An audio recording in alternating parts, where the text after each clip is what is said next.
Good morning, everyone. Good morning. Happy Tuesday. I almost said happy Monday. Happy Tuesday, everybody. Hey, everyone. Let's get into the show. All right. Happy Tuesday. Happy Tuesday. Hopefully, you guys are having a wonderful day thus far. You got your coffee and or tea, getting where you need to be, safe and sound. All right. Hello. Hey, mods. Hey, Caramellians. Hey, content creators. Everybody joining. Of course, everything said in the video is alleged and in my opinion and is used for fair use and entertainment. Let's jump into the show because, baby, I'm going to have to go. All right. Okay, so let's get into some Nolan stuff that I ran across.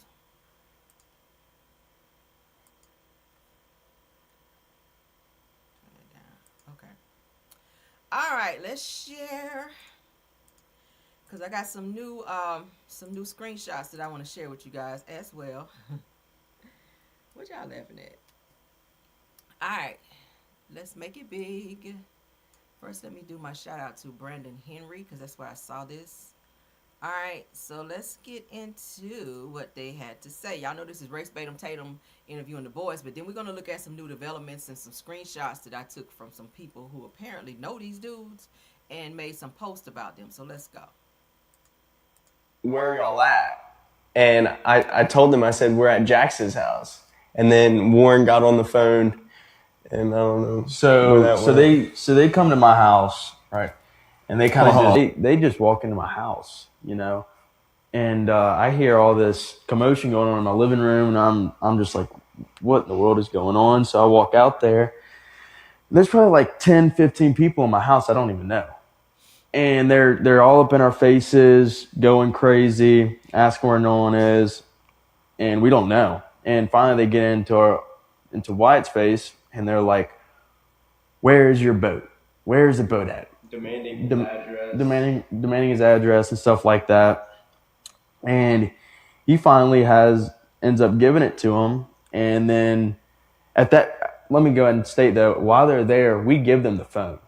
They have the phone at this point. Then they get the address to his house. Then they go to his house. How long it take you to give them the damn phone? Because according to Javon's mom, it took you about 20 minutes when the phone's supposed to be right outside in the truck. She said it took y'all about 20 minutes. She thought y'all ass went back to Horn Island to get the damn phone. So something was going on outside with that phone because it's simple. You could have walked right outside, grabbed it, and came back in.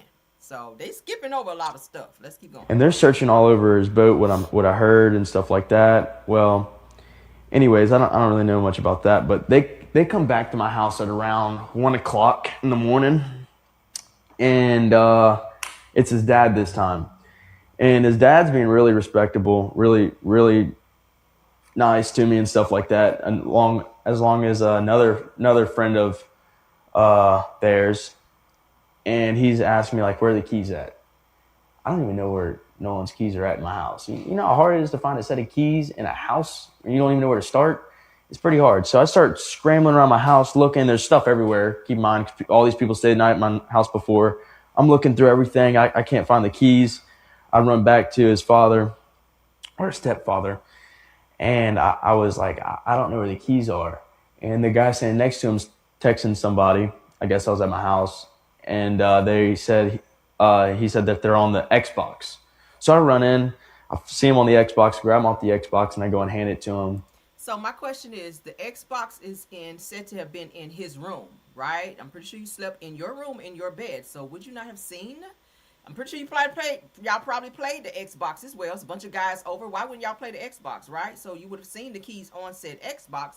My question is, why when they came to ask for the keys, why didn't you be like, oh, I remember seeing the keys on the Xbox when we were playing earlier, right? Why you gotta look all over the house versus where they were already sitting? I would think you slept in your bed, which is, I'm pretty sure, where the Xbox is in your room near your television, which is usually where it is. Okay. So if someone else, obviously a girl who'd been in your room because she saw the keys up there, told you, yeah, they're on top of the Xbox, why is it that you were surprised about that and not acknowledging that that's where they were? I feel like maybe you didn't want to give up said keys. I don't know. Let's keep going though.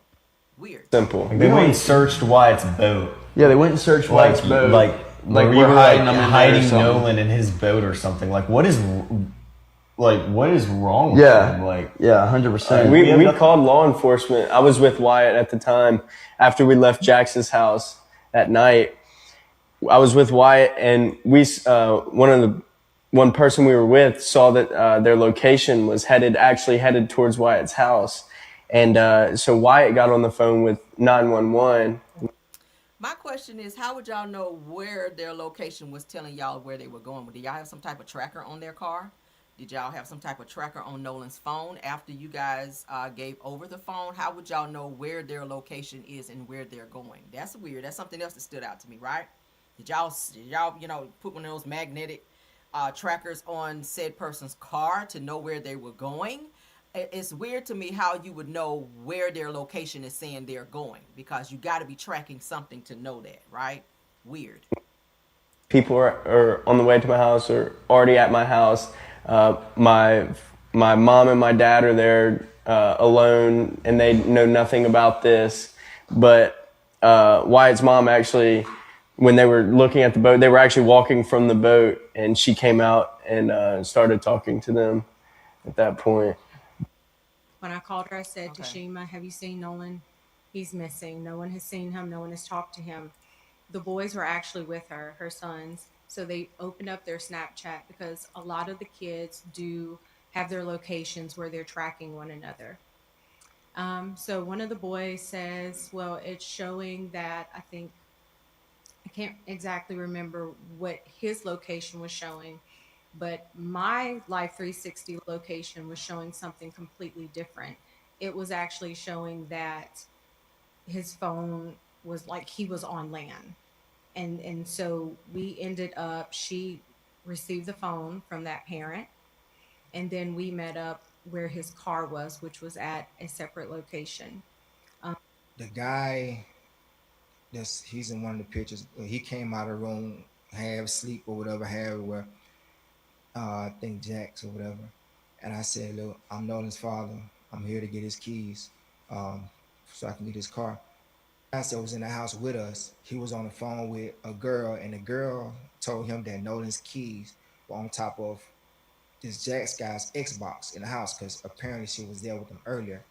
So he goes back up to the door by himself, and 5 minutes later, the keys come out. So Wondering if you recall from your friend what was said to her by the people who gave her Nolan's phone. But she went to the house and retrieved the phone. She said, "I have his phone." And so then after that, we met with her at the other house where he had stayed the night, July the 3rd, where his car was. Because it was important for us to try to retrieve everything of his that we. So they made it seem like Nolan's family, and Javon's mom meeting up at the other place or going to the other place was that they were there for ill intentions and trying to bully them. They were there to get Nolan's belongings. So why did they call the police and make it out to this huge thing? Because they were acting like they didn't want to give up Nolan's stuff. So yeah, they did bring reinforcements there to say, "Hey, bitch, we're not here to play with you guys. Where is Nolan's phone? And where's his keys?" Now, initially, remember that I told you guys they were saying, "Oh, we've always picked Nolan up. Nolan always rode with us." As you guys can hear, Nolan's dad just said, "Hey, I was there to get Nolan's keys to his car."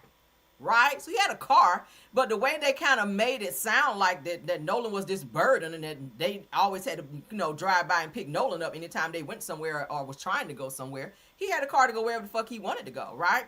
But and that's where his father was at the second location at Jax's house, as you guys heard. He said Jax came to the door, hair disheveled. He was asleep. It looked like he had been asleep. So I'm assuming you had to be asleep in your bed in your room. You would have seen the keys on the Xbox. So why try to pretend like you didn't know where these keys were? Weird. But it honestly, for both instances, it was a runaround because I know she had issues getting his phone as well. Did y'all hear that? So why would it have been an issue? That's Nolan's phone. Why you didn't just give it? And then now that Nolan's mom is saying that when she looked in his phone, ain't shit in there. Ain't no Snapchat, ain't no pictures, ain't no videos. A lot of that stuff appeared to have been erased from his phone. So I'm thinking that it could have been the 20 minutes that it took them to get the phone off the truck and bring it back to Javon's mom inside the house. Because she said, she was like, "Damn, why is it taking them so long?" When they just said the phone is right outside in the truck. 20 minutes, you can delete a lot of shit in 20 minutes. You can absolutely delete a lot of stuff in 20 minutes from a phone, right? All right, so let's get into these posts that I ran across that I want to share. Because the more people start speaking out, the more we can connect the dots in terms of what may have happened on this or with this particular case, right? Now, according to Want News 24, they're saying that Nolan Wells was found face down near the shoreline in what appeared to be a sleeping position, but that detail only raises more questions. It says that his friends say that they thought Nolan had stayed behind, while other accounts place his last known interaction somewhere else. Then there's the phone reportedly left on the boat and the disputed audio that has fueled even more speculation. That says that now, weeks later, Nolan's phone still has not undergone the long discussed forensic examination, which they're in, they're getting ready to do that here soon because paperwork has already been signed off to say the phone will be jointly investigated, okay? Meaning with the DA as well as Ben Crump and his legal team, right? They not just turn it over, and I don't blame them, right? This case has already been sketchy. So it says that while investigators have yet to publicly resolve the exact timeline of his final hours, the biggest question remains simple. It says that what happened to Nolan Wells between his last confirmed sighting and the moment his body was found? Until the evidence answers the questions, it says that the case remains surrounded by uncertainty. So let's get into some screenshots that I ran across because I was doing my investigative work. My caramel Colombo work, honey. I told you I'm watching all friends. I'm watching all posts, okay? And if you post it on social media, it is public information. So miss me with the fuck shit of why are you posting your posts. I will post whatever I like. Because if you post it on social media, it's definitely going to get posted over here, especially if it's suspect information. So let's get into said suspect information that I ran across. Let's get into it, shall we? So this person named La Love 4 hours ago says Tasha Smith says he went to the pool party, okay, and got into another fight, and that's where he died. I told y'all we showed y'all the screenshot of the upper left-hand corner of said pool party, which was on July the 5th. So I feel that Nolan definitely was alive on the boat. And I'm going to give you guys something else. It said he was only unconscious on the boat. So he wasn't unalived yet. Because how the fuck did he get from Horn Island on July 4th, which was when they went out there, and the pool party was on July the 5th, because it's time stamped on there. I showed it to you guys if y'all follow me, right? So they're saying that he was only unconscious. So you guys remember the CETO call when they were talking to the CETO person, and they were trying to also allegedly talk to Nolan on the boat. Oh my God, Nolan, check his chest. Is he still alive? I don't know. Maybe he was knocked out. Maybe something was given to him in a drink. Maybe he took some type of drug or something. Not sure. But according to this person, they says that he was only unconscious on the boat, and they thought that he was unalived, right? That's what they're saying. So this La Love person is talking to this Tasha Smith person who allegedly possibly knows Nolan and the compadres that was on said boat, okay? The Triton. I remember the type of boat. All right, so let's keep going. This person here, Amadius Bass, okay, 8 hours ago posted. Yeah, I'm on y'all ass. Every time you post it, I'm going to screenshot that shit and send it right on over to Ben Crump. This is going to him too. All right, says that Wyatt smacked him in the head with some sort of big pole. Now, we talked about this before, and another person corroborated the exact same thing that this person says here. Didn't we mention a pole that was thrown in the woods and some blood on a book bag that was in somebody's garage? So that would place Nolan away from Horn Island if said situation happened near a garage, because there's nobody's garage on fucking island, right? That would have had to be at someone's house. So this says that the pole is hidden in the woods. Second person that said this, or near the garage, and there is definitely a backpack in the garage which contained Nolan's blood on a tennis towel. Now, who plays tennis? Who did I tell y'all played tennis and who just won championships?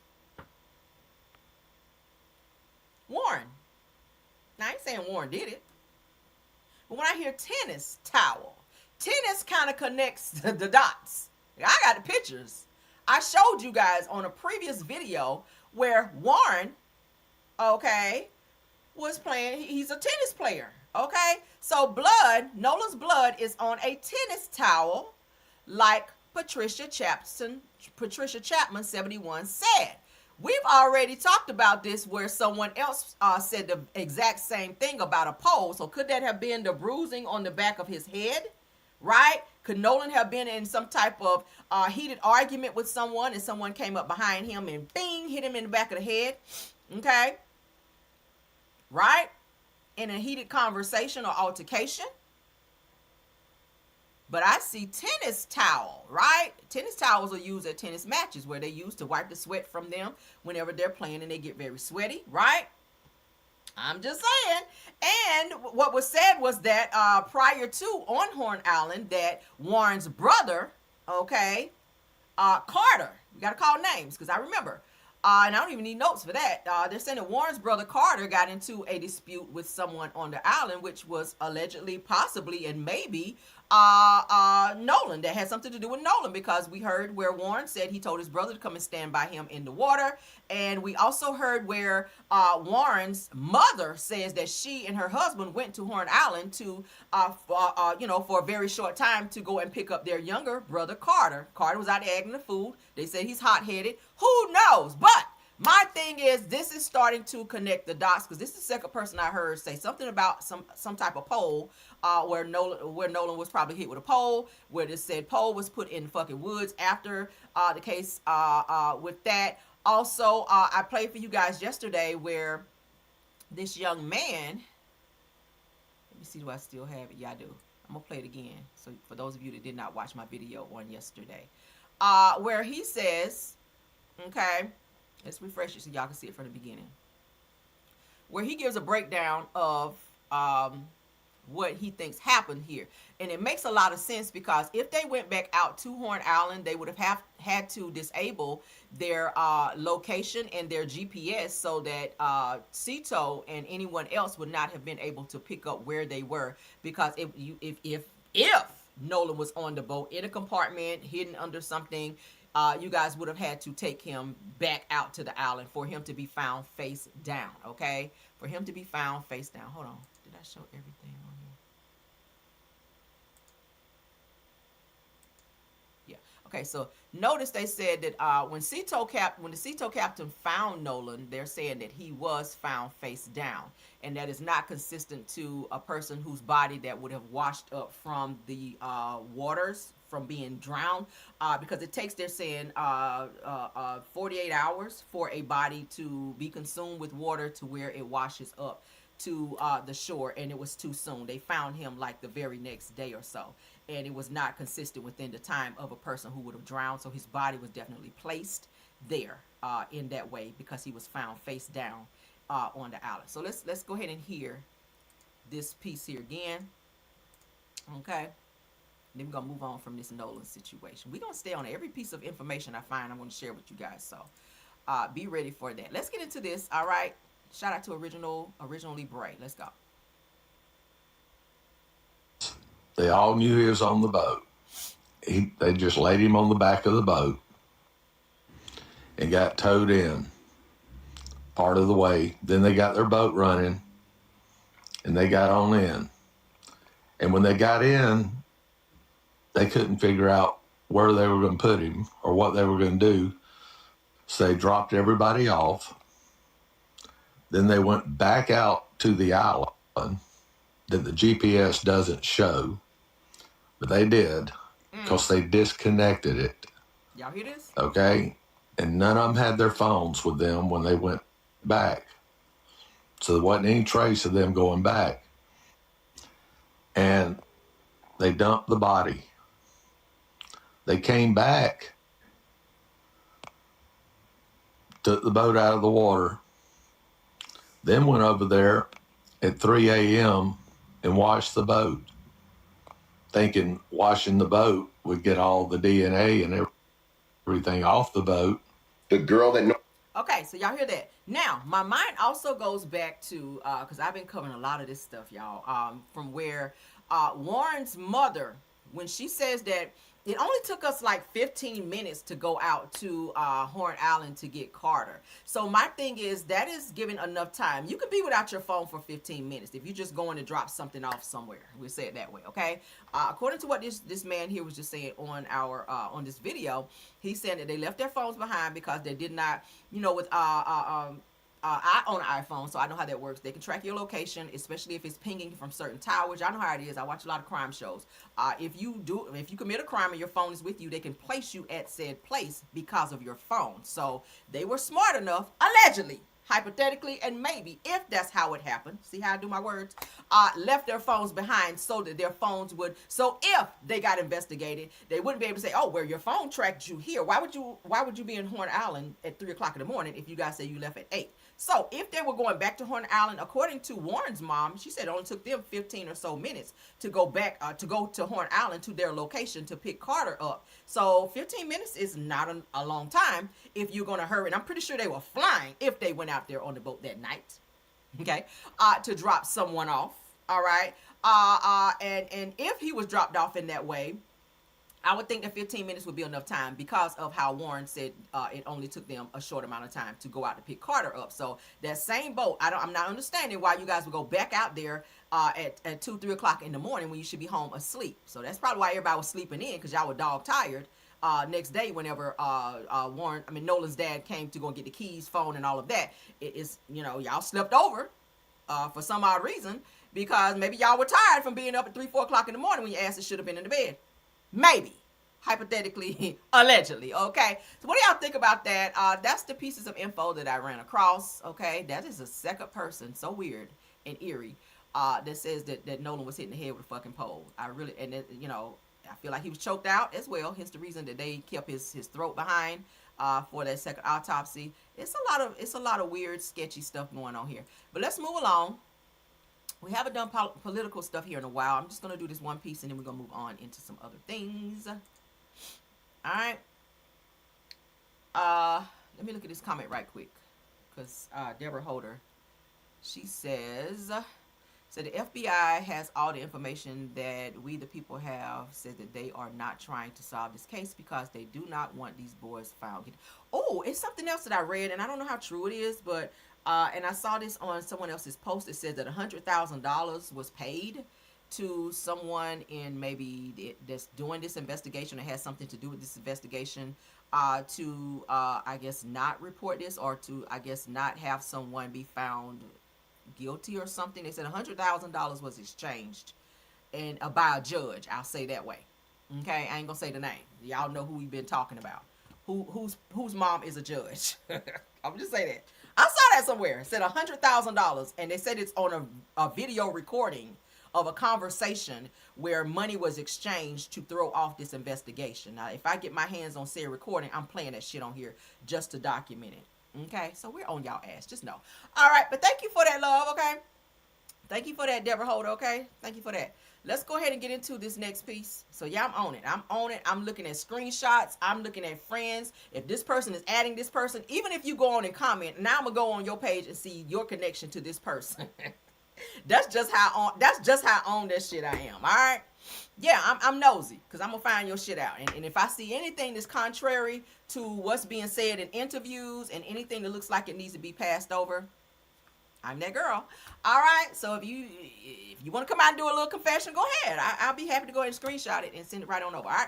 Moving right along. So really American media, let's get into that. It says that Canada's Doug Ford just called Trump a dictator and a freaking bully, said that who will steal your lunch money in one of the best takedowns of the year. So Trump done pissed these people off over there in Canada. So they said, let's get into what they're saying, because they about to cut off folk power, honey. Let me find out. No, I don't respond to a dictator like President Trump, a bully like President Trump. As I said before, he's the type of guy in school that would take your lunch money one day, take your toque off your head the next day, and then steal your running shoes. But I'm not going to take any advice off a guy that's the king of bankruptcies. And he's actually tariffing his own people, taxing his own people. And I'm going to make sure I communicate through the U.S. media. I'm going to be reaching out to every single governor, every single senator, and every single congressperson. And when it comes to the midterms, I have a message to the Americans. Don't vote in a person that's going to kill your jobs. He ran on creating more jobs. Last time I checked, jobs went down in the US and Ontario created more jobs. He ran on reducing the cost of living. Last time I checked, food's more expensive down there. Homes are more expensive. And the reason homes are more expensive because he has a tariff on our lumber, which 33% of all homes that are built in the US use Canadian lumber. So I'm not going to take lessons off President Trump. He's the last guy that I would take any lessons off. And it's about Team Canada. Well, we'll see how this goes. But he wants to put pain on Canadians. We'll leverage every bit of pain we possibly can on Americans. And I feel bad for. I've always said I love the American people. I still stand by that statement because there's a lot of people in the U.S. that are calling me saying, way to go, keep going. Your own people, President Trump, don't even like you. And they're going to speak loud and clear when it comes to the midterms. And if I was allowed to, I'd be down there door knocking. No, I don't respond to a dictator like President Trump. He's speaking facts. I'm just saying. It's another video that I saw of him. Hold on.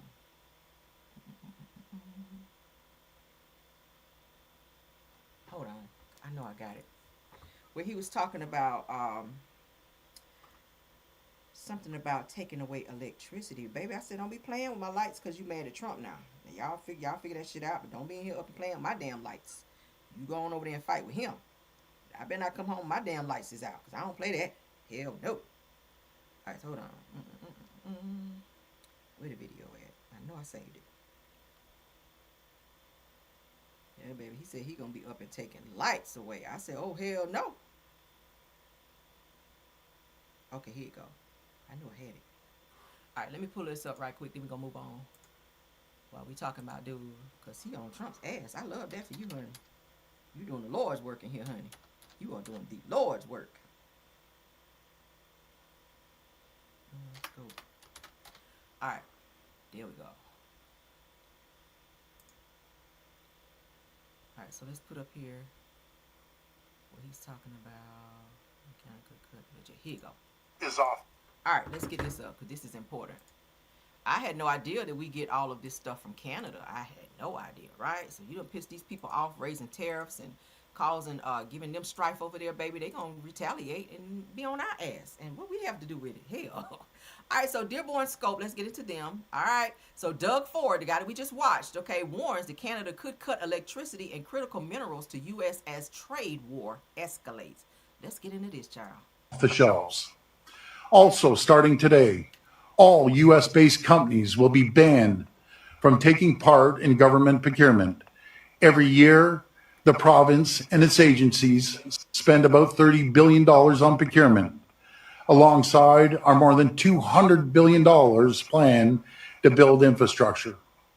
U.S.-based businesses will now lose out on tens of billions of dollars in revenues. They only have President Trump to blame.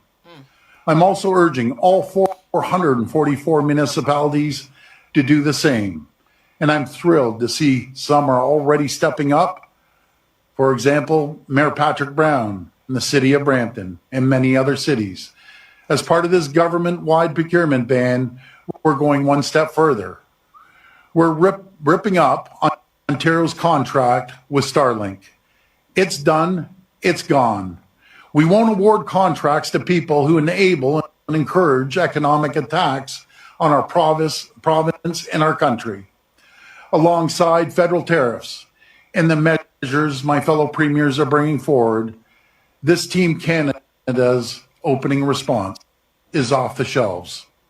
Also, starting today, all U.S.-based companies will be banned from taking part in government procurement. Every year, the province and its agencies spend about $30 billion on procurement, alongside our more... All right, so let's read. So Ontario Premier Doug Ford says that everything is on the table, including potentially cutting electricity and critical mineral exports to the United States as tensions with President Trump escalate. Trump is raising tariffs. He's causing grief in several places we've seen, which is causing a war. We cannot afford that. Said that Ford also says that Ontario currently supplies enough electricity to power roughly 1.5 million U.S. homes and businesses. I never knew that. Wow. So it says the dispute could hit close to home for Michigan. Ontario previously used electricity exports to Michigan, Minnesota, and New York as leverage during an earlier trade dispute. No electricity cutoff has been announced at this time. So if Trump continues to bully these countries, including Canada, Canada is prepared to fight back, and they are going to make Americans suffer on the strength of Trump, right? And his stupid decisions of being fucking greedy and bullying other countries, when really it's, you know, we need them and they need us, right? They buy from us, we buy from them. So why force their hand to make them attack the American people and make us suffer because you want to line your pockets? And that's what this is all about. It's about money. With him raising tariffs, he's getting a certain percentage, I'm sure. And he doesn't give a fuck about that. Just like he's spending all of this money for the White House ballroom, and you got homeless people, which you've taken up their camps, homeless camps. You care more about people sleeping on the street, taking their homes, so that you, can fix an eyesore, so that you can also funnel money over to fix the fucking ballroom. That's not your house. You're gonna only be there for a time. Hopefully, midterm elections, and everybody get out and vote. Everybody get out and vote for midterm elections, and don't vote. And yeah, I'm going to say it. You're not supposed to tell a person who to vote for. I'm going to say it right here. I'm going to go off the beaten path and say, do not vote for this motherfucker to be in here and continue to cause grief on other countries to attack the Americans. For what? Y'all better vote. If you've never voted ever in your life, midterm elections are coming up. Please get your information together. And I see that they're now trying to stop mail-in ballots to where you got to go to the polls. So think about people who aren't able to go to the polls and vote. You don't have a car. Elderly people who can't get out of the house, who would love to mail in their ballots to get their vote in. So now it's making it difficult for people who can and want to vote to not be able to vote. So we need everyone. Carpool, all right? Use an Uber if you don't have a car, right? Link up with someone who you may know that have some type of transportation to just get down to the polls, give them a couple dollars, and get your vote in. This is more imperative than any other time to get your vote in. We need Trump out of office. I'm going to say it again. We need Trump out of office. When other countries are getting mad and talking about bombing us, I mean, shit, let's not forget about 9/11. Right? Let's not forget about 9/11. That was the most absurd bullshit where millions of people lost their lives, okay? Like, seriously, 2 planes running into the towers was beyond crazy. And I still can't wrap my brain around that shit. People literally standing there watching 2 towers, like, collapsing right before your eyes because airplanes with people who didn't give a fuck about their lives and anybody else's rerouted planes into fucking buildings in New York City, and people pretty much running for their lives. Like, that's some shit that happened in other countries, not here. So when you piss other people off and you don't care, as long as you get what you are pressing them for, and you put in our lives in danger, we got to get your ass out of office, because it's very apparent that you don't give a fuck about us, right? You don't care about us, so you won't get my vote. But let's continue on. All right, while we're talking, let's get to Race Batum Tatum, because his wife has spoken up after Race Batum Tatum then added her to his bullshit to talk about Michelle Obama and call her an ugly woman, and then posted his wife up there saying, if you want to see a beautiful woman, you want to see a fine woman, look at my wife, okay? So now people are attacking his wife, and now his wife is speaking up. So let's get into that. All right, yes, she called her stray. She sure did. Old Munchkin faced ass. So Officer Race Batum Tatum's wife enters the chat after he says that she's more attractive than Michelle Obama. Now, I don't know. I'm looking at the picture right here. I see Michelle, beautiful woman. And I see your wife. I gotta lean with Michelle, right? Michelle got beautiful teeth. All right, her makeup is big. Her hair is giving. Look at your wife on here. I don't know now. I don't know, Race Batum saying I gotta lean with Michelle, okay? And she's educated, right? That even makes her look even more cute. But no homo. All right, so let's get into what he had to say with his ignorant ass. I don't know if she a man or not. I don't think she is. But I will say, y'all quit lying to this woman, act like she cute though. Michelle Obama is not a good-looking woman. And it's okay to not be good-looking. Everybody can't be fine, like my wife. Everybody can't be fine like that. Yeah, no. So his wife's name is Corrine Tatum. So let's get into what she had to say at LaQuartos and at whoever she's adding. This is you, sir? She says, please stop. Your behavior is unbecoming for a grandpa. So she's very anal, just like Race Batum Tatum, all right? So she has responded, and let's get into it, okay? So says that Corrine, you are mad at the wrong people. Said that nobody was discussing you until your husband, Race Batum Tatum, decided to drag you into his disrespect of Michelle Obama and black women, right? He hated himself so bad. His self-hate is the worst. Says that Brandon Tatum chose to insult a black woman's appearance and then held up his own wife as a supposed standard by saying that everybody can't be fine like my wife. It goes on to say that this is his decision. He put your name in the conversation. He pushed you into the middle of a discussion that you did not even create and made you the comparison point in his attack on a black woman, right? So now you don't use your wife as an attack on somebody else, and now your wife is being attacked, and now you feel away. And I usually don't promote violence over here, but I kind of don't give a fuck, right? May the chips fall where they may.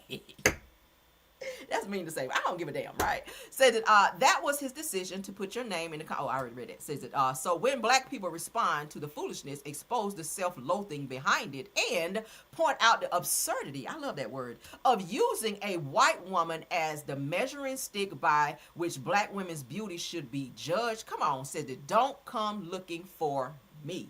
Said to take that complaint home, honey. Take it home, because we don't give a damn. Said that your husband put you in traffic, right? Said that your husband made you the comparison. Said that your husband made your appearance part of the conversation.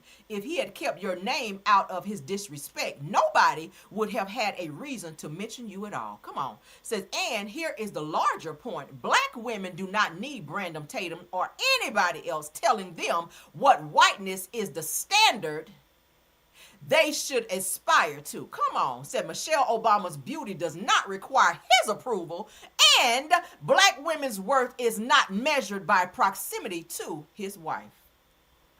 You better speak in here. Says that, so no, Corinne, the problem isn't the people who answered your husband. The problem is the husband who volunteered you as Exhibit A.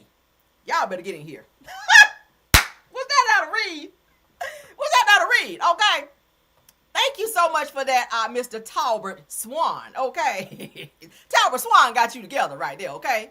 Yes, God. All right. So here she is, Corinne Tatum, trying to clap back, okay? She says, old man, this is the second video that you've made about me. Because you're dishonest, you failed to post where my husband said he was just kidding. Nah, we're not about to do that. Because we're not going to backpedal and coochie pop in here, ma'am. All right? You don't get to disparage black women where you came from. You came from a motherfucking black woman. But then you're going to compare a black woman who was the first lady of the United States. Where your wife been? What accolades do she possess? What school she go to? Right? You forget Michelle's last name is Obama. Right?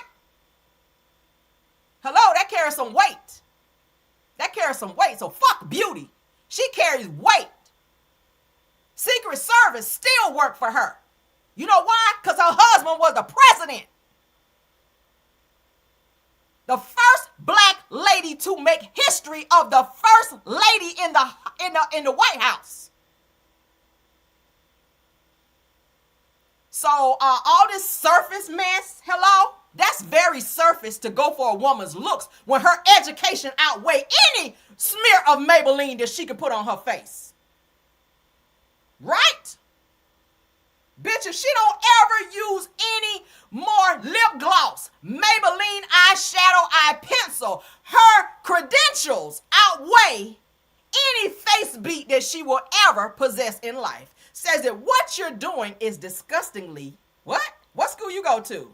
What you're doing is disgustingly? What school you go to? The same school somebody else went to? Ooh, I'm about to go there. Okay. Let me find out, girl. And you know it. You can't even read right. Okay. Disgustingly. They don't even go there. Said to now post a photo of your wife, sir. He don't need to post a photo of your wife. Your husband chose to post you. Your husband made you a part of a stray. So Mr. Talbertson, who already read her down, responded by saying, yes, I'm 20 years older than you, yet you look older than I. Shit. Said I have the same face that I was born with. You're on your third. Jesus, that's a read down. My God. This the face I came with, baby. Says that no, your husband wasn't kidding about Michelle Obama, and he's rightfully being dragged for his disrespect. Good God, I love a read down, right? Bitch, he said this the same face I was born with. Bitch, you on your third face and still out here not serving what you need to. Come on here. Oh, I love it. I love it. All right, so they stayed done, girl. They done. So Mr. Talberson, who already read her ass down, said, you're lying. I have the entire video. He never said that he was kidding about Michelle Obama. Don't make me drop the motherfucking receipts. Oh, God, I love it. So this other person came in and said, it don't matter, said if he was kidding or not. She shouldn't have said anything. Okay, damn right. Said that you need to be talking to your damn husband. People reading her ass down. So here she comes trying to respond to somebody adding them, saying that you've never heard a joke, sir. Yeah, no, that's not a joke. Okay, that's not a joke. So here's Race Batum Tatum. So he's trying to fight and windmill for his wife now. Talking to the man that read his wife down, said that at Mr. Talbot Swan, said that you want to compare wives, bruh. Boy, nobody give a hot damn about that. First of all, go find your wife's other 3 faces and then check back. Okay, that's what you can do. Race Batum Tatum with your chunky ass. All right, but moving right along. Oh, I love that. That woke me up. I love a good read down, baby. I love it. That right there gave me all it needed to. Yeah. Bitch, you probably sleep with a Botox needle in your face at night with your ugly self. And I don't even like to call people ugly. All right? I don't. Race Batum Tatum, you probably sleep with a hot dog in your mouth with your chunky ass. With all the dressings upon it. You probably do. You probably do. Onions, slaw, all that shit hanging out your mouth. Oh, fat ass. I can't take him nowhere, girl. All right, so black millionaires. Let's get into it. Oh, I really hope I get into a little spat with him one day. I cannot wait to read him down. I can't. I can't wait to read Race Batum Tatum down. I really hope he responds to anything I ever say online. And I'm going to eat his ass up something so serious, baby. He going to think Piranhas was on his ass when I finish with him. I'm going to take him all the way through there. And I'm going to screenshot every single message and I'm going to post it right here on my page and drag your ass again. I cannot wait, oh my God, for him to say some slick shit to me. And I'm going to eat his ass up something serious. All right, so let's continue. All right, so a federal judge has granted class action lawsuit, or status rather, to a lawsuit alleging that the Chicago Police Department, if you stay in Chicago, all right, this is for you.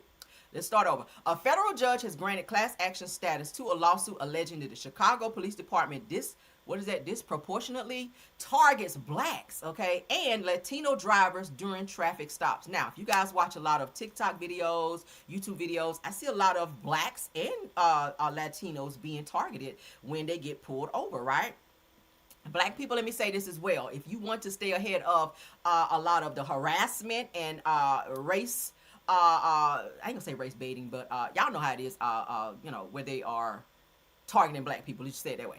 Please make sure you got your shit together. Do not be out here riding dirty. When I say riding dirty, make sure that your license are together, okay, and not suspended and all this other stuff. Don't give them a reason to have to snatch you out of the car, tase you, punch you in the face and all these things, break your window and be aggressive and all that shit that we continue to see and are unalive, right? Because, you know, the police jobs is protect and serve, but I mean, we don't see that.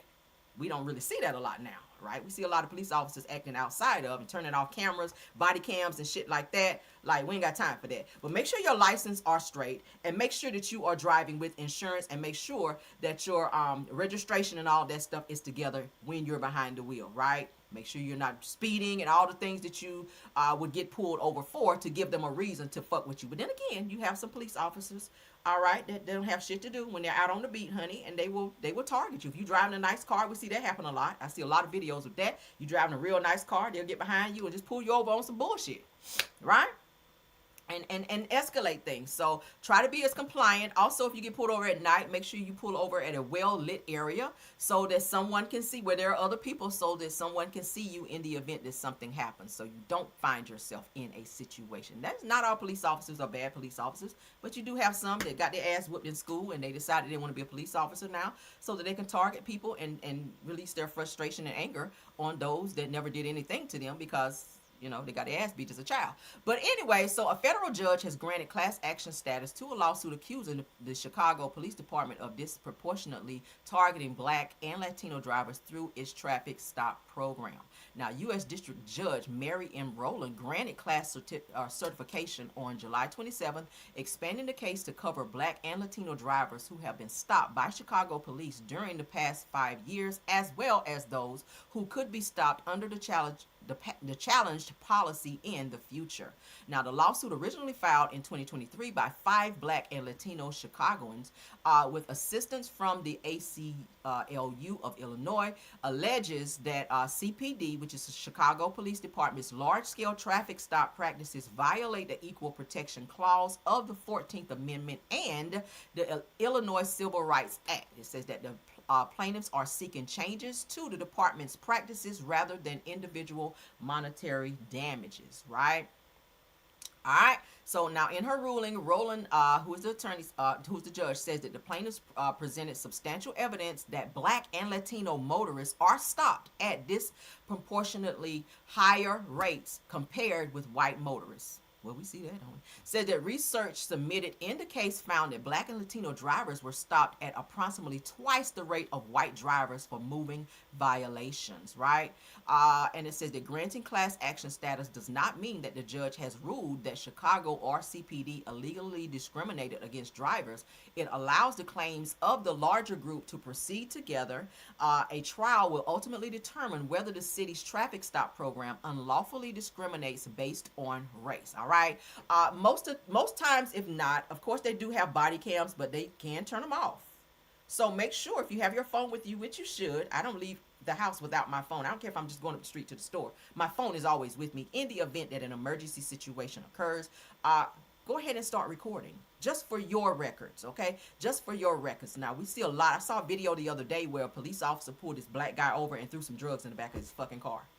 I saw another video where a police officer went into this African-American guy's home to say that the guy threw some type of water bottle at him, and he rushed him and grabbed him and slammed him onto the floor. Like, I'm talking about, bam! Kids screaming and everything, right? Dude was like, I didn't even have no fucking water bottle. What are you talking about? Right? So those things do occur. So make sure you are recording. And thank God the boy that was sitting in the front seat had his phone on record and say, hey, what is that you just threw in the back of my car? And the white officer threw some drugs in his car. Had he not caught that on video, he would have been sitting in prison for years for something he didn't even do. Right? So make sure, I'm not saying again, not all police officers are bad. We have some great officers out there that really do their job and really, stand by their oath. But then we have some really bad ones out there. All right? We do. So let's move along. I'm going to save that because, baby, I didn't talk too much. We don't really need that anyway. All right, let's get on through the show. This was very sad that I saw. I want to talk about. All right? Child, do not play with Mother Nature. All right? Do not play with Mother Nature. Do not be outside, honey, when it's thunder and lightning and carrying on. Because, baby, this husband now is speaking out after his wife and 2-year-old daughter are unalived by lightning in Margate. Okay, this is very devastating. Let's play this, guys. My God. Shout out to WSBN News. A husband and father on his knees and heartbroken over the sudden loss of his wife, 31-year-old Kenya Glasgow, and one of their twin daughters, 2-year-old Kennedy Rose. The mother and daughter both struck and killed by lightning Sunday afternoon in the driveway of this Margate home along Northwest 1st Street. Kenya's husband, Cameron, was just feet away. Worst feeling in the world. And to turn around and see your wife and your daughter there lifeless is even worse. Neighbor Prince Moody was inside his home across the street when he heard and saw the bolt from the sky. I heard this large lightning strike. I saw an orange glow through my window. My son said, Dad, there's a lady on the floor. She got hit. And I almost didn't want to believe him. And I looked through my window and I saw a lady. First responders rushing both victims to the hospital, but police say both died shortly after arriving. And now a family grieving 2 lives, remembering Kenya and little Kennedy Rose. My wife, the biggest heart in the world, puts everybody before herself. Everybody. My daughter, my wife, amazing people. A husband. So sad. Y'all hear that? So they were getting out of the car. just like anyone else would do, and lightning struck the both of them and took them out. So prayers up for this family, man. Do not be outside, child, when it's thunder and lightning. And y'all know grandma, if y'all ever been around your grandparents growing up, I know mine would tell you, honey, get somewhere and sit down, turn that TV off, turn everything off, and sit. That's how you used to have to be when you go to grandma's house back in the day, honey. Sit down, cut that TV off, and be quiet, because the Lord is out here working. All right? You don't get, and don't be by no windows. Get away from them windows and close them blinds as if the blinds going to stop the lightning from coming through. But, honey, she can tell you, get away from them blinds and get somewhere and sit down and be quiet and pray. Child. Okay, but yes, let's move on. Rest in peace. Let's get into Tina Campbell from Mary, honey, because she is in our news today. Okay, she's in our news. Ooh, honey, Tina's out here putting her business out, honey, about her money. Y'all know she and Teddy going through a divorce. The divorce have not been finalized as of yet. Says the Mary's Tina Campbell, according to the Jasmine brand, says that she earns less than $5,000 a month, while expenses total nearly $12,000 after her damn divorce. All right, let's get into it. Now, Teddy should be paying child support, all right, for two of their younger kids who are still minors. All right, they have two older kids, but they also have two younger kids. All right, now, Tina, I don't mean to put you on Front Street Love, but word on the curb is that Teddy did have a woman when you met him. This could be a little karma coming back to bite you a little bit, right? It could be. Because when you're messing with a man who already with somebody and you go and mess with him and then he leave that person to be with you, sometimes karma will spin the block on you, all right? It be that. But Mary's singer Tina Campbell says that she brings in just under $5,000 a month while reporting nearly $12,000 in monthly expenses as her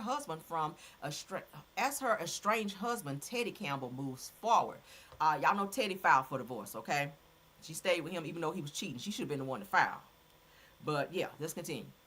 So according to TMZ, the 52-year-old gospel singer reported working about 20 hours per week and earning approximately $4,976 per month. Wow. Said that her reported monthly expenses total $11,933, including $4,100 for rent. Hold up, because you a millionaire. You're supposed to be a millionaire. Okay, why you renting for one? So the house that we saw in Mary, you're renting that versus owning, or did you move? I don't know. I don't know why I thought they owned that house. But anyway, so $1,800 for groceries, because y'all got hit songs and you got your own hit albums too, and you wrote songs. So what the fuck is your money? Said $2,200 for utilities and $1,308 in auto-related expenses. She also lists $400 in charitable contributions, among other costs. Tina reportedly listed Teddy's monthly income as approximately $7,500 from his work as a drummer. Teddy filed for divorce in April after nearly 3 decades together, though Tina listed their date of separation as August 2024. The pair married in August of 2000. Okay, as part of the divorce proceedings, Tina has asked the court to terminate Teddy's ability to receive spousal support. She is also seeking legal and physical custody of their 2 children, with Teddy receiving visitation. So with visitations, baby, you do have minor children. Teddy, you should be contributing to the financials of your children. So Tina, you should be asking for child support, love. I know you probably don't want to, but you need to. And you need to get back on the road and tour and promote your music. People have been asking forever for another Mary album. I have every Mary album because I am a fan of Mary. I watched every episode of your show. But I need you to get back in the studio, maybe put out some new music, or tour and promote the music you already have out. Maybe you and Erica get back on the road and promote Mary songs that you guys have out already, and fulfill your obligations to your fans while you still have them, right? You guys know that Tina and Erica got sued by the record label because Tina was in her feelings about Teddy cheating and decided she didn't want to go back on the road no more, right? So, of course, that's why Erica broke off and went solo and started doing her thing. Erica's doing well in her career. We don't hear Erica talking about no money problems, right? She's doing well. You know, her husband, Warren Campbell, is a producer with My Block. Okay, they are doing very well. I see he just signed a new artist, a new gospel artist who's very, very good. I like her as well. But shout out to him for that. But Tina, you need to get your ass back in the studio. You are sitting on a gift. You have a beautiful voice, but your attitude is very fucked up. And we got to let you know.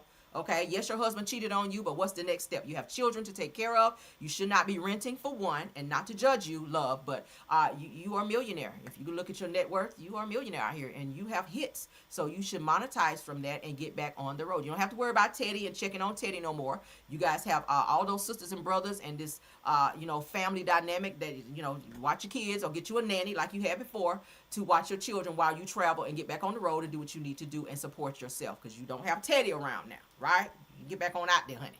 All right, because I want to hear some more music.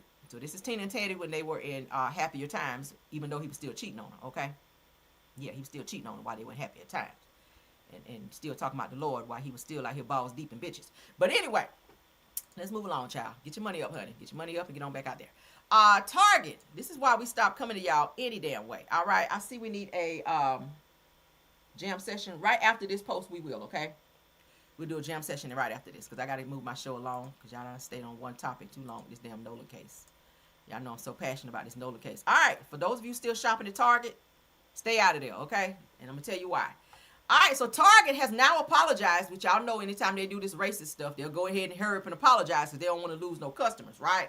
But damn it, it was already a ban on Target anyway, so you ain't supposed to be in there. But check out what Target is into, according to Neighborhood Talk. Target apologizes after selling Halloween costumes resembling racist blackface. What is that? Minstrel? Imaginary something pulls costumes from stores and says that it should have never been sold. So who approved this? Because this has to be approved, right? You have someone who approves every single solitary item that comes into your store. So someone had to see this on paperwork and say, oh yeah, that definitely checked. Yes, put that there. And this is where we want it to be, you know, in the store, right? So it said, do we know this is especially hurtful for our black guest? Oh, wow. Said, we got this wrong. So listen to what their apology is from Target. Said, we removed an offensive Halloween costume. It's more than one. I'm looking at two. That should have never been part of our assortment. Said, it is no longer for sale. As a company, we got this wrong, and we are deeply sorry. We know this is especially hurtful for our black guests. Team members and partners, removing the costume is an important first step, and we are looking closely at how this happened. And what needs to change to ensure this won't happen again. Well, it should have never happened. And again, there are people who are responsible for checking off and or approving your items that come into your store in terms of pricing your items. So you guys absolutely knew that these items were there. Thank you for the apology, but no thank you. I haven't been to Target in so long, I can't remember. I used to love shopping at Target, but I haven't been there in quite some time. And now I don't have a desire to go, right? Because y'all shit be high as hell anyway.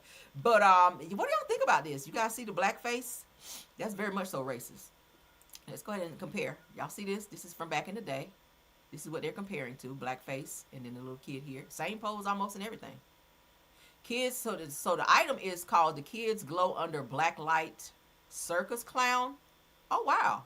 Halloween costume bodysuit, hide and eek. Boutique L is what it's called. As you guys can see here, it gets 2 stars. Wow, Target. Wow, Target. Okay. Wow. So y'all know back then they used to dress in blackface, thinking that shit was cute, and it wasn't. So they said a man in blackface poses in the cabinet photo from Delaware, Ohio around 1890. This is shit they used to do back then. All right, same pose. Yeah, that's some racist bullshit. All right, stay out of Target. It was a ban over there anyway, all right? It was a ban over there anyway. So don't be in Target shopping because they don't like us. Moving on.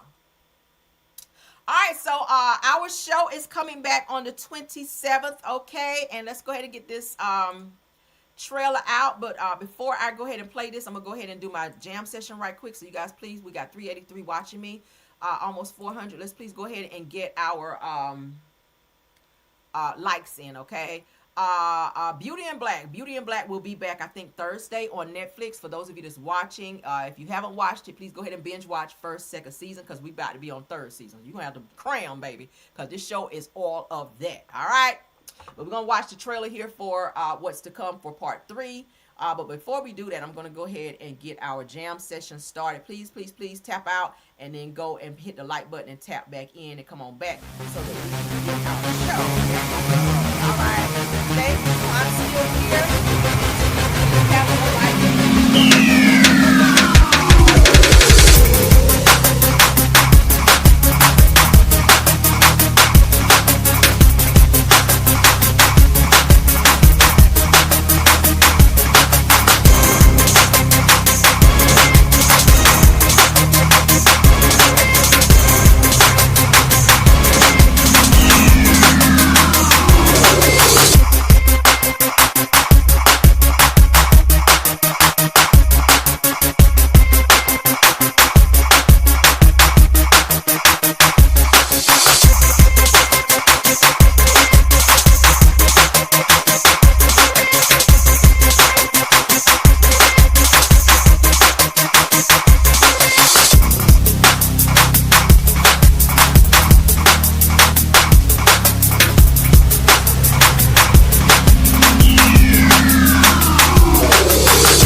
y'all. Keep tapping. All right, so let's get into it. Beauty and Black will be back on the 27th. All right, was it? Yep, Thursday, honey. Thursday. I'm gonna be there watching too, baby. As soon as it drop on Netflix, I'm gonna be watching. All right, I sure will. I'm gonna be watching and working. All right, so let's get into it. Shout out to Netflix. So they said the fight is far from over, and betrayals are at the all-time high. Okay, says we're gonna watch the sneak peek of Tyler Perry's Beauty and Black season 3. Let's get into it. I cannot wait. It looks like it's gonna be real good. All right, let's go. Everybody up. Everybody up. Ma'am, I need you to get up. Don't you see I'm in a wheelchair? Oh, so you can't walk? She can walk.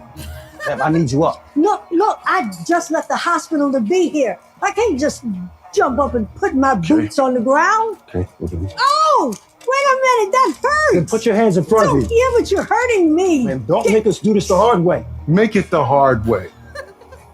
The hard way would be running your ass over. I would really suggest that you all be real quiet right now. This can actually turn state's evidence. As I keep advising your not my father, brush up. No. Your father just set you up. And you walked right into it with your stupid Now shut up. Yes, okay. That's a little clip that they released. So I will be watching, honey. I will be watching. So if you guys have been watching, then you guys know what all of this is about right here. I don't want to spoil it for anybody that got to go back and watch it, but this is a must watch, okay? From season 1. I'm so happy that they gave us a season 3. Season 3, I do feel like we might get a season 4 with this as well. Tyler Perry, if you're watching, get on it. All right, season 4. But so season 3 will air on Netflix this Thursday, okay? So go ahead. If you don't have Netflix, honey, go on and get it. Or go to somebody's house who has it that, you sit down and watch and y'all have a little Netflix and chill type of day. Moving on. Yes, honey. Miss Robbie, honey. Miss Robbie, Tim's mama, is getting ready to, let me get back on camera. Child, why am I not on camera? Excuse me, y'all. Miss Robbie, honey, is starting her new restaurant now that her son is gone away for life, honey. He gone away for life, okay? Tim is in jail for life for unaliving Andre, which is Miss Robbie's grandson, okay? Y'all remember that whole situation? Miss Robbie from Welcome to Sweetie Pies. If you guys have never watched that, I don't know what you was doing with your life, because that show was very, very good. But Miss Robbie, honey, she is a piece of work. A lot of people did not like how that whole situation went down with the Tim situation, is saying, oh, it's kind of effed up. Miss Robbie is still supporting Tim. Well, that's her son, right? What else would she do? That's her son. She's going to go see him. She's going to ride or die for her son, even though he did a lot of effed up things to her, opened all them restaurants and kind of put her in a lot of debt and left her to deal with it. Now he's sitting in prison for life for unaliving Andre and orchestrating a unaliving for hire situation. So we already know that, but let's get into Miss Robbie. So they said that Miss Robbie, according to Blanco Tarantino TV, I said that Miss Robbie Montgomery, you guys, is preparing the return of Sweetie Pies with a new North St. Louis project near Dr. Martin Luther King Drive and Kings Highway. That sounds like the hood. Anywhere Martin Luther King Drive is, y'all know it's gonna be, But anyway, so the comeback, known as Sweetie Pie's second act, okay, is expected to include the restaurant and event space and additional development around the property. The last St. Louis Sweetie Pies location closed in 2022. Wonder why she closed them all. Because I hear she was making a lot of money doing it. Okay. Now, an exact opening date has not yet been announced, but the project remains listed among upcoming St. Louis restaurant openings for 2026. So they said, welcome back home, Sweetie Pies. Okay. I hear she's got a new album out too, as well. I hope she kind of sticks to frying the chicken and versus the music. Because, I love you, Miss Robbie, but... those days are over. All right, Ike Turner, he ain't even here no more. Tina ain't even here no more, child. Just focus on that frying that chicken and making the macaroni and cheese. The food I hear be really good, but Miss Robbie, y'all plates do be a little high too, I hear, for some fried chicken. But let's lower them prices so that you can continue to feed the black community out here and don't be overcharging the black people, because they want to support you. You should not be spending those $35 for no damn chicken plate with macaroni and cheese and green beans and what else? Corn muffins in there. All right, so let's move along. All right, because that's too high for a plate. I got time for that. All right, let's move along. Now, this dude here, I don't know why Tasha keep having him on her platform, because she gonna wind up getting sued again. All right, this guy who is still going after Will Smith and Jada Pinkett Smith. Now, Jada already sued his ass and won, So he owes her millions of dollars because she did win the lawsuit, but he ain't paid her yet. But he is sitting on Tasha K platform again, talking mess about Jada, calling her a dope fiend. All right, and saying that her son Jaden is on drugs. Now, he might be because he do be acting a little erratic and wild. But let's get into it. Shout out to Unwind with Tasha K. Y'all remember this guy here, right? Bilal. Okay.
All right. Can everyone see?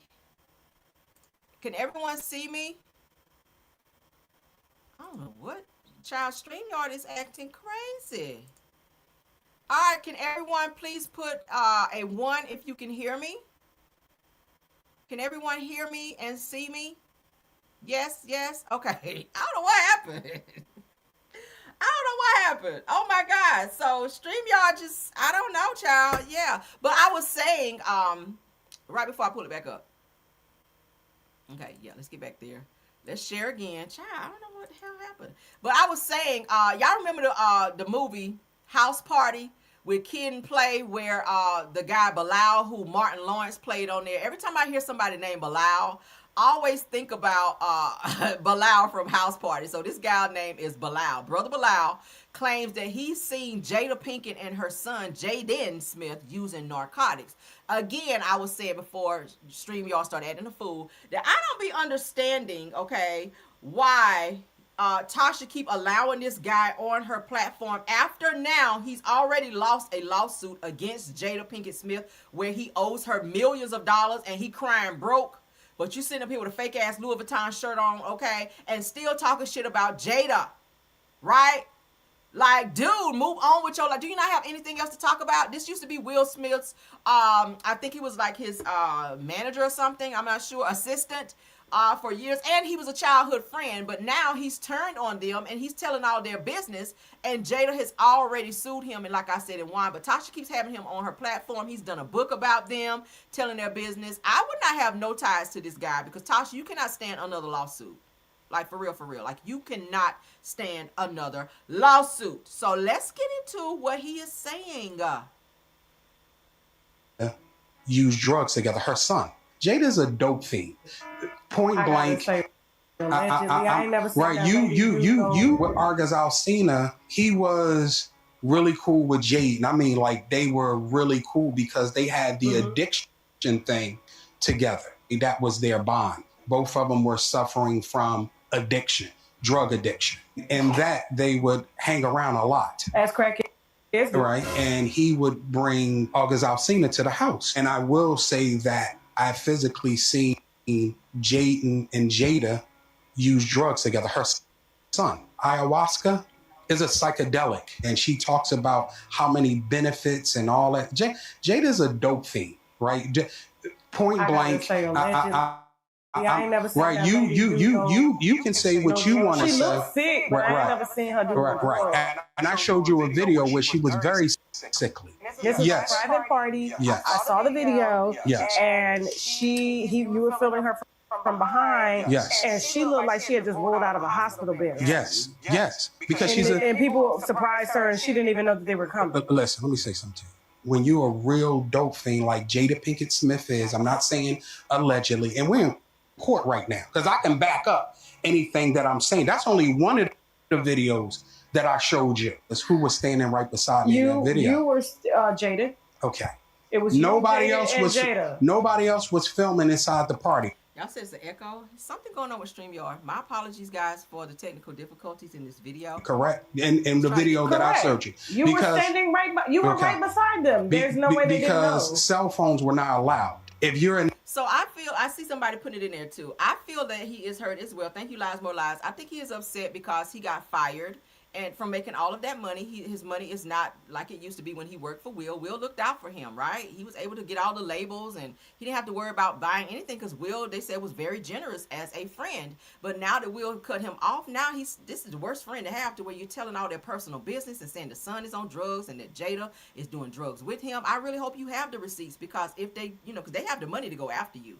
You who just said that you are broke and you don't have the money to pay Jada for the lawsuit that you just lost, I wouldn't be doing no more interviews on her. I would find somebody else to talk about. You've been in the industry for years working with Will. Do you not know anybody else's business in the industry that you might can talk about versus them? I don't understand why he has such a hard on for Will and Jada. Like, he is literally trying to destroy these people. He has a lot of hate and vitriol for Will and Jada. And now you're coming for their kids. You don't think they're going to say something about this? And Tasha, you're allowing your platform once again to be used for this bullshit. I would not, but In a circle, you can have a cell phone. For her or anybody to say I'm not in the circle and get that type of footage, you dig what I'm saying, it's just unprecedented, right? All right, right. Y'all heard him say it. Now, in the next few days, because this just dropped 16 hours ago, in the next few days, if we see Brother Bilal getting sued again, I called it right here, okay?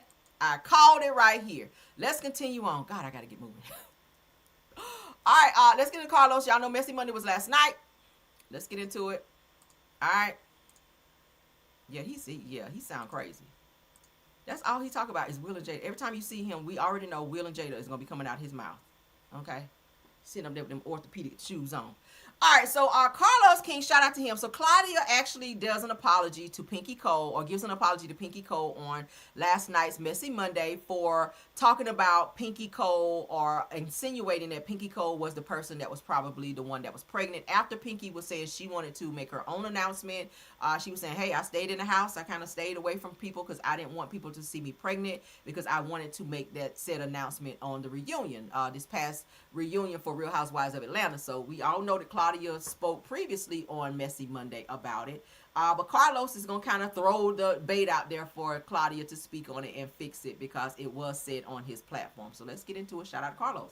Pinky Cole was on Candy Speak on it. Did say that, she was trying to hide in her house and enjoy her pregnancy, and that she wasn't too happy that it was announced before she was able to do so. So Claudia, I wanted you to speak first on it and tell us what your thoughts were on Pinky's comments. I want to first say my apologies to Pinky. Someone sent me the clip and said, girl, and I was like, oh my God. So I watched just the clip. I didn't watch the whole interview.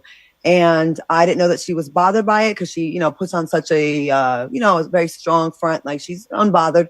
So the first thing I did, to me, what was the most important, I don't care what everybody else is on the internet. I sent Pinky, first of all, I text Dustin. I was like, can you tell Pinky to please check her DMs? So I sent Pinky a 1 minute long voice memo saying, hey, just saw the clip. I apologize to you. It was never my intent to hurt you or even say your name. Even though Carlos did stop me on the show, my intent was always going to be like a mean little teaser for the reunion. And I definitely gave my apology to her, and said, first and foremost, I was like the most important, told I was happy for her, and that it definitely wasn't my intent. So I did apologize for that. Secondly, Kelly did not tell me this. None of the housewives told me this information. I will put that on God. I'll put that on my family. If I had kids, I'll put them on my kids. I'll put them on my cats. Kelly, I got to clear Kelly's name. Kelly never told me that. Never told me that about Pinky. It was someone that was behind the scenes and a male. That's all I'm saying. I'm not saying anything else. Got it. I never reveal my sources. Y'all know that. So that's as much as y'all gonna get. But I in my need to clear Kelly's name, I do have to say that. Now, Kelly said on your interview that we chat all the time. We don't chat all the time. We had a few little voice memos on Instagram. But let me be very clear. 60% of the women on that show and I have been in contact. Okay. I've talked to, they have my phone number. I've talked to them. Kelly's not the only person I talked to, but not one person on the on the show, gave me any inside information about the reunion. This is what I would have done. All right. Knowing that was probably going to be talked about on Messy Monday, you should have reached out to Pinky first to say, hey, this may come up on the show. How do you feel about me mentioning this? Because I know you've not made a public announcement about you being pregnant. And I know this is very near and dear to you because women want to make their own announcement. It's not your place to speak on it before she does, right? That was very out of line. And I like you, Claudia, okay? But I really feel like you were kind of out of your way of doing that. So you should have reached out to her just like you reached out to her afterwards to apologize. You should have reached out to her prior to say, hey, do you mind if I mention this about you being pregnant? Because I know you haven't mentioned it. I don't know what your plan is or if you're going to announce it on the show or what. Do you mind? If not, respectfully, I won't talk about it at all. Right? That's how you have to do. Because you don't want to mess yourself up to not be able to have certain links and certain relationships with people in the industry. Or even Pinky would say, hey, I don't even want to fuck with Carlos King or come on his show now that Claudia done got her ass up there and said such and such and such. Right? Because, you know, the ultimate goal is to grow your platform. You don't want to put a bad taste in somebody's mouth by over speaking and saying something you shouldn't say. Just again, you got her information, just like you hopped in her DM to issue a 1-minute apology. You could have done a 1-minute video, okay, to say, hey, I'm on Carlos King's Messy Monday show, and we've been talking about Real Housewives of Atlanta, and we may speak on the fact that, you know, I heard some tea about you being pregnant. Do you mind me speaking on that? If not, respectfully, I will not. See, I just made that up in a couple seconds, and you could have done that, but yeah. Sometimes people overshare too much. Or about the pregnancy. I put that on everything. So strike me down. Pinky Call was on Candy. Yeah, it was out of line. It was out of line. So thank you for apologizing for it. But sometimes Claudia does, you know, speak too much sometimes. She overspeaks and she be putting shit out there that sometimes she should not. And you kind of could see that Dustin didn't really want no parts of it. He was kind of trying to laugh it off and looking down when she was talking. She said, yeah, I told Dustin to give me. Dustin was like, no, don't put my name in it. No, okay? Because Dustin, he's kind of up and coming too. Dustin don't want to, you know, have no bad blood with nobody either. So shout out to for her apologizing. But yeah, I probably would have done that. I probably would have done that. You got to know how to move out here, honey. In a room full of vultures, and that's just not how you do it. All right, let's get into this Kimmy Scott news that I heard, y'all. And I'm going to play this clip so that you guys can kind of get a first view of what's going on. So, the rumor that I heard is that Kimmy Scott got pregnant with Jalen's dad while Jalen's dad was still married. I said, so now I see why her ass is you know, don't see a problem with Ariana. She's never had a problem with Ariana. Was the first person of the cast on Love and Marriage Huntsville to say that she didn't mind filming with Ariana. Now I see, because y'all have the same mindset, okay? Y'all have the same mindset, but the rumor is that Kimmy Scott, I'm gonna say allegedly, got pregnant with Jalen, which is her only child rather, got pregnant with Jalen's dad while Jalen's dad was still married. Hence the reason that he was never brought on the show, and she didn't really want to talk about him on the show. She talked about him very briefly in like a therapy session with she and Maurice. Whenever they were talking to a therapist, she very, very briefly talked about him, and then she got off of it. And a lot of people were saying, why we never seen Jalen's dad? Why haven't we ever seen anything as related to Jalen's dad? Like, you mentioned Jalen all the time, and why is it that Jalen's last name was something other than, you know, I think Jalen's last name was, I think they said something about came from Kimmy's grandfather or whatever, but was never named after his dad. And now we see why. It's because they're saying that he was a married man whenever Kimmy was dealing with him. Ain't that something? So I said, damn. And y'all remember the episode where Kimmy and Tisha and Melody went to like a nail spa where they were getting manis and petties, and Melody announced that she was dropping Holt from her last name to go back to her maiden name Rogers, and Kimmy was kind of pressing her on that and saying, why wouldn't you want your last name to be the same as your kid's name? And Melody checked her to say, hey, well, you don't have the same last name as Jalen, so why is it so important for me to have that last name? If I want to drop Holt from my last name, it is what it is. It's not going to change anything. So she said, so whenever you go down to the school and you go to like ask to pick up your kids and you're saying I'm Melody Rogers, my kid's last name is Holt, wouldn't you feel a way about it or feel embarrassed that your kids have a different last name than you? But my thing is, Kimmy, wouldn't it be more embarrassing for it to have come out on the show that Jalen's dad was married and that you had a baby allegedly from a married man while you're pressing someone else on their situation when they were fully married? Like, Melody was married to Martell, so if she chose to divorce him, that's her choice to change her last name to go back to her maiden name. Women do it all the time. But for you to think that you were better than someone else to speak on their situation, when, bitch, you was out here fully messing with Maurice when they're saying that Maurice was still married to Kiowa, which is why Kiowa never liked your ass. We get ready to play the video here in a second. Right? We get ready to play the video here in a second. Like, let me go ahead and pull it up. They're saying that Kiowa, and you can see that on TV when Kiowa would film scenes with Kimmy. Kimmy, she did not like Kimmy at all. She didn't like Kimmy at all. She didn't fool with Kimmy at all. And Maurice kept trying to build that bridge between the two of them to kind of make the two of them like each other, so to speak. But Kiowa didn't fool with Kimmy on no level. And we get ready to see it here for this reunion. I'm going to keep it on, 1.5 playback speed. But yeah, the rumor is that Jalen's dad was married during the time that Kimmy was messing with him and had Jalen by him, and that Jalen actually carries his grandpa's last name instead of his dad's, and it's probably because she didn't want people to know that she had him by someone who was married, right? And she don't never talk about him. Notice, have we ever really seen Kimmy really talk about her life like that? No. So Kimmy is said to gave Jalen's last name, the grandfather's last name, because she was trying to keep his legacy alive, which is what she said. That's what Kimmy said. She gave Jalen's last name, the grandfather's last name, because she wanted to keep the grandfather's last name alive. But I feel like you gave him the grandfather's last name is because maybe their wife maybe didn't want you to give the husband's last name, or maybe the husband didn't want people to know that he had an outside child with you and did not want his last name on there. Because originally, y'all didn't even know that Martell did not want Ariane to give her son, Knox, the Holt last name, right? She hadn't even named Knox for like 3 days in the hospital. She was reaching out to Martell. Martell wasn't even there when she had Knox. So she had been calling Martell, and originally he didn't even want Knox to have his last name.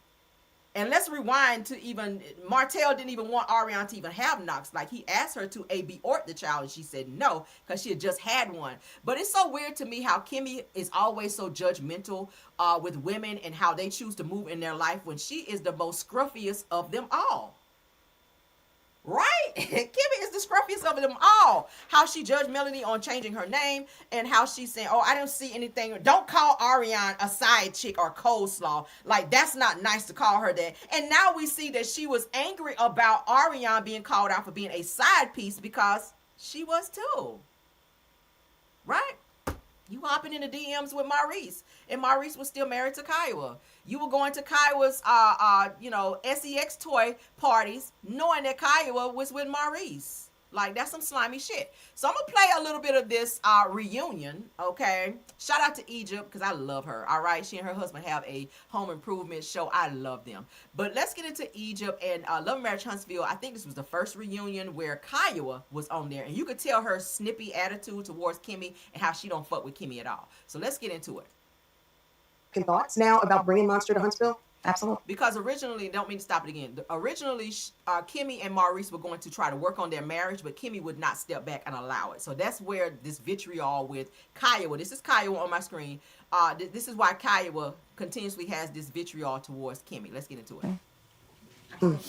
I'm not saying he doesn't need his dad. Of course he needs his dad. But his dad is there. His dad is present. He's there. I mean, he's not in the home. But he's there every opportunity that he can. He's there. So I've never tried to take that away from him. However, I didn't feel that he should take that away from me as well. So she's referring to Maurice asking for their son Monster, which I wish they would stop calling him that, to come and stay with him in the home with him. I feel like Maurice only wanted Monster to stay in the home with him, so he probably would not have to pay Kiowa that good old child support, right? Because if the child is staying with you, why would you give the mama the child support? And I feel like that's why. Because as we saw on the show, even Monster was saying that Maurice wasn't even spending time with him, that he would always be gone, and that he barely even spoke to him when he came home, and that it was Kimmy that was taking care of him. So you took your son away from his mom. Okay, and she was saying she was missing her child, so you took Monster away from his mom to come and stay in your home to avoid possibly paying child support, to make Kimmy babysit him, even though Kimmy was going through her own medical situations as well, and Kimmy's son was fully grown and made him move out of the house so that your son could move in as well, which I thought was very selfish, but let's continue. Oh. Okay, Maurice, how do you feel about her having second thoughts about moving Monster to Huntsville? I don't think that that's fair, considering the father that I am. Tell her.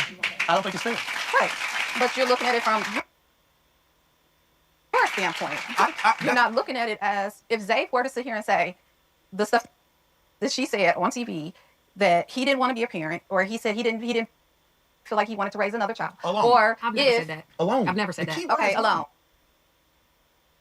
Whatever. So, or if he said Whatever. that if he had She's very dismissive towards Kimmy. Y'all see that? Whatever. She don't fool with a major issue with you. You act as like a you person. haven't given me a reason to have an issue. You keep acting like I came up with this by myself. What have I done to you? All of this stuff. What have I done Why to do you you? keep saying that? What have I done to you? You're talking Campbell, about... you have been ill towards me from day one. You've never had a nice thing to say. Could it be because you were in the way of she and her husband working things out, Kimmy? Why would you not understand? To anybody. Maybe there's people you don't think are going to tell me what you say. And then when Maurice even I'm not sure what's wrong with addresses it, you say, well, I said that in private. Just because you say it behind my back doesn't mean that you don't say No. it. First And of all, no place is ever why going to move wouldn't I forward think until that? You think I'm own going that. to trust them? I mean, that's that's your how you people. gonna sit here and keep acting like you didn't say nothing. But The reason we're saying here, something, that's the what the reason problem we're is. here. Something I've said. Yeah, that's the problem. Yes, you constantly disrespect me. All right, I haven't disrespected They disrespect I me. haven't And disrespected for years he's let you I've not because of disrespected this moment when you say, I think I'm gonna change my mind. That's why he's let you disrespect me this long. Okay. This is the problem. This is the problem. Before television and on television, Kimmy's never said anything negative about Kiowa, except for I'm not going to keep getting disrespected. That's it. And she said, I've got...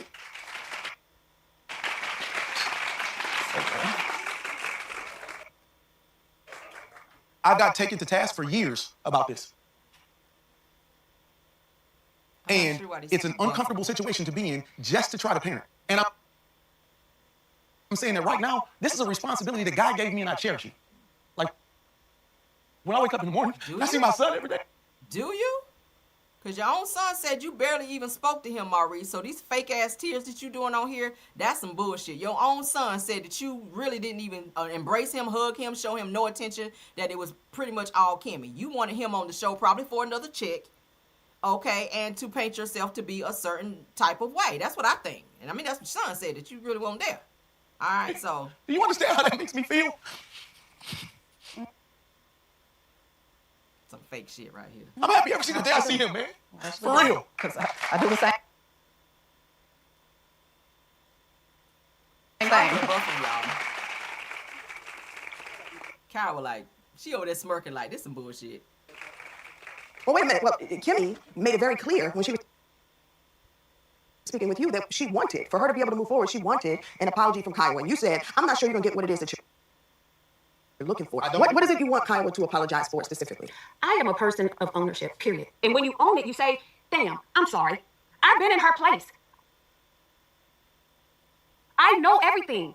I'm a single parent. I don't have to keep proving to her that I get it. I don't have anything against her. I love her kid, and I don't have one single... So you've been in her place. You're a single mama. okay, you kind of were in her place because Kiowa was a married woman to the same person that's sitting beside you, who was trying to work her marriage out to keep her family together so that Maurice could have said, Maurice, you had the opportunity to stay in the home with your son. You chose to move out. You chose to leave. You chose to be talking to Kimmy in the DMs. You chose that, right?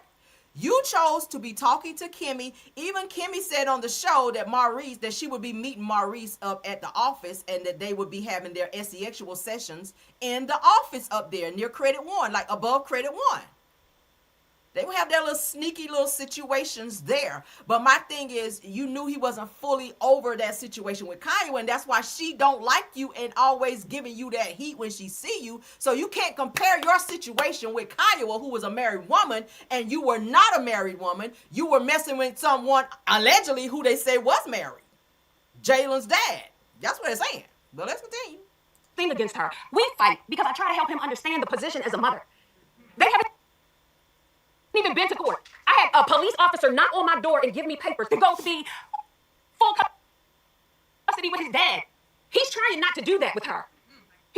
So you guys hear Kimmy say that the police officer came and knocked on her door to because Jalen's dad was then trying to get full custody of him. So was it because, and I'm just saying hypothetically, with there being someone else there with him possibly being a married man, could the wife say, hey, maybe get full custody and just have him come and stay here? Maybe because she probably didn't trust Kimmy or want Kimmy to have any interaction or further interaction with her husband or be sending money over there to her. We don't know what the situation was behind the scenes, but my thing is the comparison that Kimmy just tried to give to say, oh, me and you came from the same place, so we have the same situation, is definitely not it. Doing the best he can not to go to court. And I'm in her corner and she just can't see it. And I don't get that. Kiowa, Yeah. they're trying.